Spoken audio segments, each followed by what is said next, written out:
बेटा बस एक सरकारी नौकरी लग जाए फिर जिंदगी सेट है. If you have grown up in India, chances are you have heard this sentence at least once, maybe from your parents or maybe from your relatives. Now imagine this.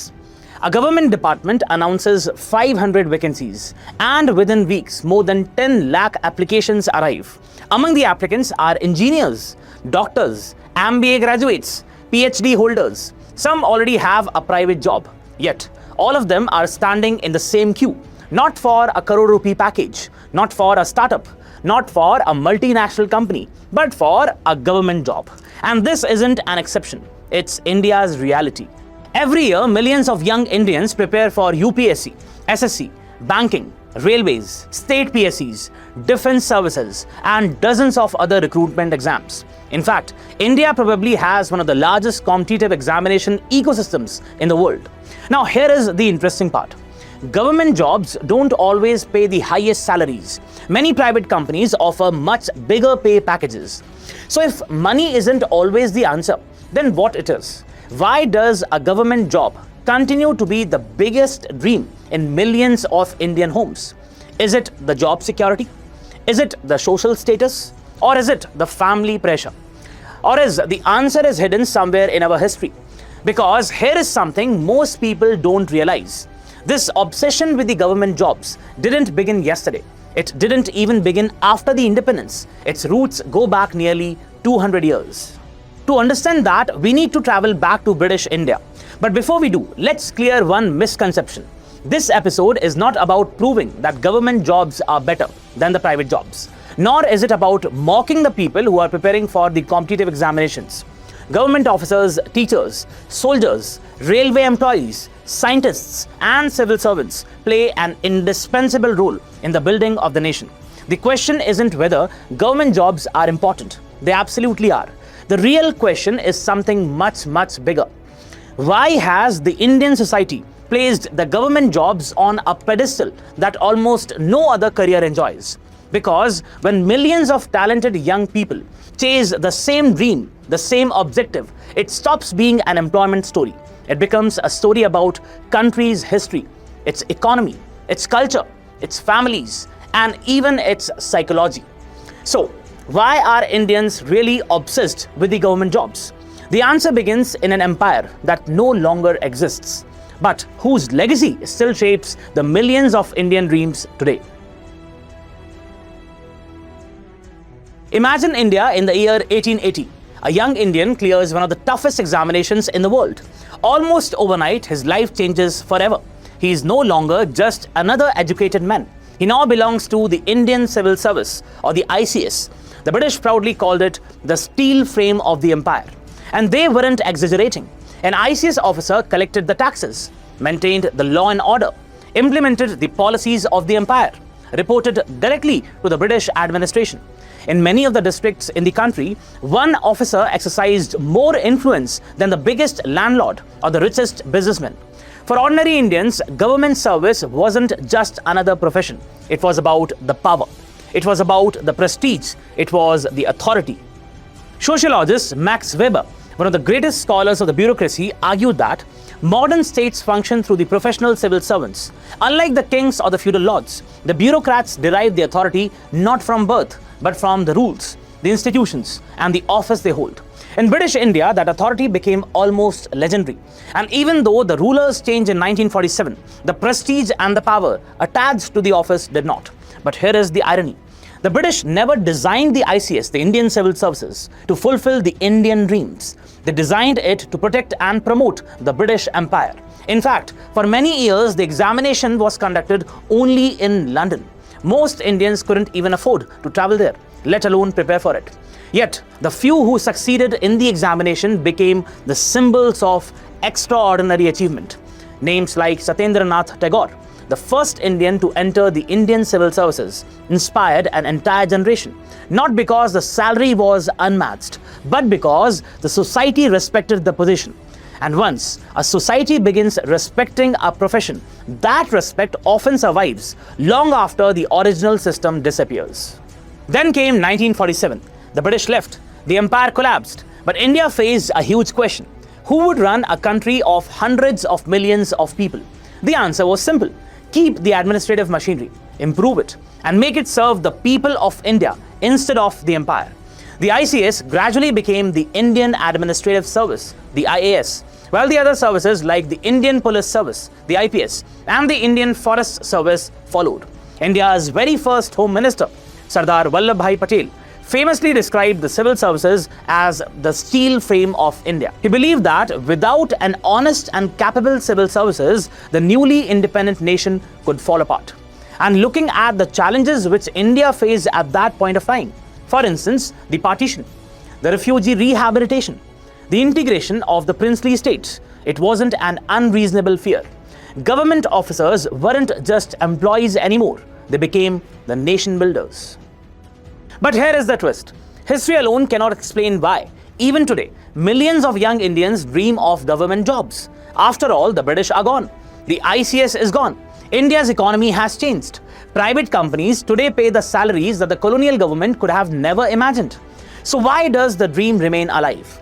Because history may have planted the seed, but it was the Indian society that turned it into an obsession. And that story begins at home, around the dining table, in the family conversations, and in the hopes that every generation quietly passes on to the next. Now let's be honest. If the government jobs were only about money, this obsession would have ended long ago. Today, a software engineer in Microsoft or Google, an investment banker in the Citibank, or a successful entrepreneur can earn far more than many government employees. Yet, every year, millions continue preparing for the same competitive examinations. So clearly, this isn't just about the salary. It's about something much more deeper. Let's start with something every Indian family understands. Now imagine two marriage proposals. Just try to imagine it. One candidate works at a fast-growing multinational company. The other is a government officer.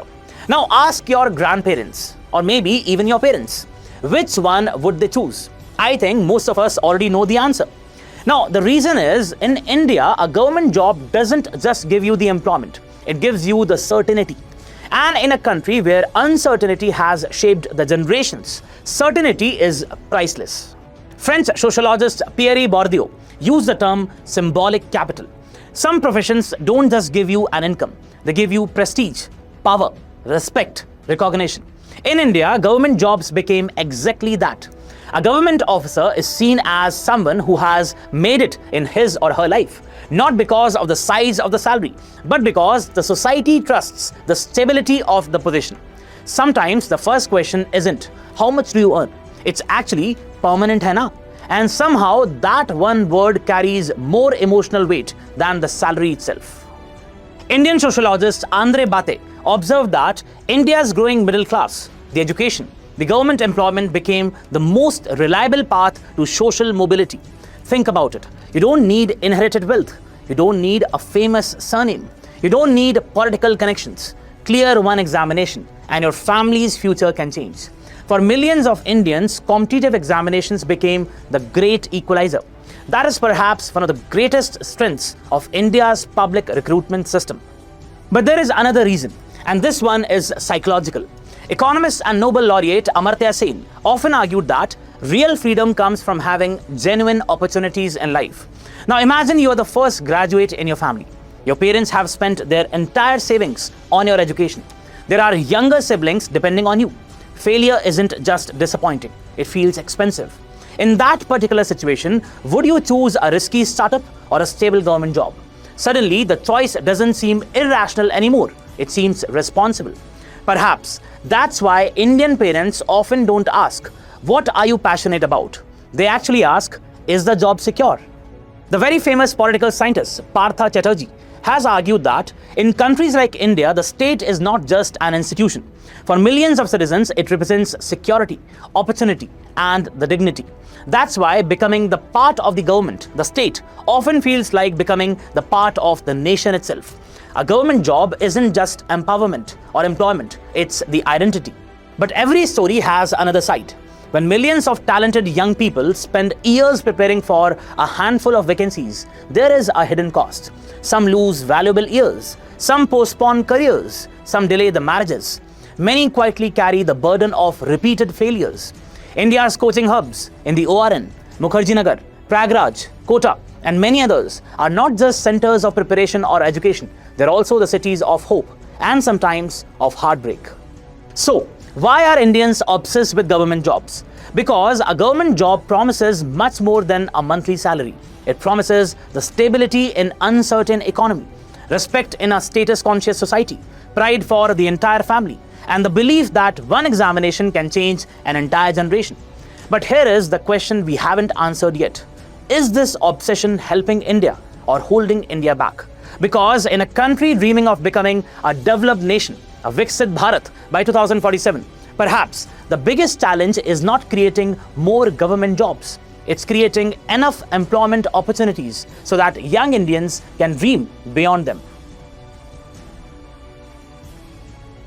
So, are government jobs the problem? Absolutely not. In fact, every successful nation needs honest civil servants, dedicated teachers, police officers, judges, scientists, railway employees, and administrators. Imagine India without them. The country simply wouldn't function. The real issue is something else. Now, when millions of talented young people dream of the same few careers, it tells us something important about the society they live in. Now, for a moment, think about different countries. Let's talk about the United States. In the US, many young people dream of building companies. In South Korea, for instance, technology firms became the symbol of ambition. In the very small state of Israel, startups became a national culture. Of course, people there also aspire to be a part of the government services. But for many, success is equally associated with creating something new. That is the innovation part. But India is different. Here, success often means clearing one particular examination. Not because Indians lack talent. Far from it, our engineers lead the global technology companies. Take, for example, Sundar Pichai. Our doctors work in some of the world's finest hospitals. Our entrepreneurs are building world-class startups. The problem isn't talent. The problem is how the society defines success. And here is an interesting thought. When parents tell their children, take risks, they usually mean take risks after getting a secure government job. It's funny because it's true. Somewhere in India, even today, a startup founder is probably being compared with a distant cousin who became a deputy collector. India has changed dramatically since 1991. Economic liberalization opened the doors that the earlier generations never had. Today, there are careers in technology, artificial intelligence, finance, research, sports, content creation, design, and entrepreneurship. Many of these professions didn't even exist a generation ago. Yet, our mindset often belongs to an earlier India. An India where stable employment was rare, where one secure salary supported the entire family, where losing a job could mean losing everything. Perhaps our economy has changed faster than our psychology. Many economists often speak about the demographic dividend. India has one of the world's largest youth populations. This can become our greatest strength or our greatest missed opportunity. If millions of bright young minds spend years competing for a limited number of vacancies, the challenge isn't just unemployment, it's underutilization of talent. The future of India won't be built only inside the government offices. It will also be built in laboratories, in factories, universities, farms, courtrooms, hospitals, startups, and countless small businesses that quietly create jobs for the others. A developed India cannot depend only on the job seekers. It will also need the job creators. So, let's return to the question with which we began. Why are Indians obsessed with government jobs? Because government jobs offer something every society values: security, respect, stability, dignity. There is nothing wrong with aspiring for them. There never was. But perhaps the real success of India will not be measured by how many young people become government officers. It will be measured by whether every young Indian feels confident enough to choose their own path without fear, without social pressure, and without believing that only one career can guarantee a meaningful life. Maybe the dream should never be just a government job. Maybe the dream should be a country where every honest profession earns equal respect. Because when that happens, a student preparing for the UPSC Civil Services examination, a scientist searching for the next breakthrough in his or her laboratory, a teacher shaping the young minds, an entrepreneur creating jobs, and an engineer building the future will all be seen as serving the nation in their own way. Perhaps that is the idea of India we should aspire to build. Not an India where everyone follows the same dream, but an India where every dream has the opportunity to succeed. This is Bharat and Beyond. I'll see you in the next episode. Take care. Thank you.